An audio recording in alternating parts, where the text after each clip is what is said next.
छत्तीसगढ़ प्रदेश सरपंच संघ के आह्वान में अब रायगढ़ जिला के पुसौर ब्लॉक के सरपंच संघ मन अब छत्तीसगढ़ भूपेश सरकार के ऊपर में अपन 13 सूत्रीय मांग के पुलिंदा तैयार करके हड़ताल धरना प्रदर्शन में बैठ गिन है, जहां सरपंच संघ के वेतन पगार में बढ़ोतरी सहित निर्माण कार्य विकास कार्य जैसे योजना में राशि के बढ़ोतरी जैसे प्रमुख मांग ला समावेश करके पुसौर जनपद कार्यालय के आगू में धरना प्रदर्शन कर अनिश्चितकालीन काम बंद कलम बंद हड़ताल करके कांग्रेस सरकार के ऊपर में अपन मांग के पुलिंदा ला तैयार करी है। सरपंच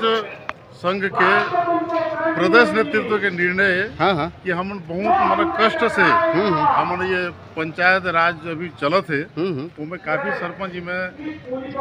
कष्ट में कर पाते कार्य ला, तो प्रदेश के नेतृत्व में हम 13 ठी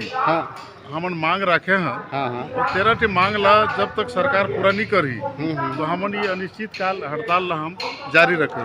13 मांग का प्रकार के है बताओ। 13 मांग है। पहला मांग तो हमारे मानदेय जो है वो हर 2000 रुपये मिलते है, जो कि बहुत ही कम है। बोला हमन 20,000 रुपया और पंच मतलब 5,000 रुपया करके बोला पहला मांग। दूसरा मनरेगा के जो कार्य है वो में हमारा जो भुगतान है वो हर हमारा बहुत कठिन से भुगतान हो पाते एक पर हमारा काफ़ी तकलीफ। तीसरा वो में हमार जो भुगतान के बहुत कम जैसे 5,000 रुपया हमन ले ज़्यादा पैसा निकाल नहीं पाते और हमन हिसाब से निकालन वो हमन चाहता हमन 10 लाख के कम से कम सरपंच के निधि हमन मिलना चाहिए, ये मांग है। सालाना हमन ला और सरपंच मन जैसे नक्सलाइट में है मर जाते हैं उमन ला पेंशन मिलना चाहिए,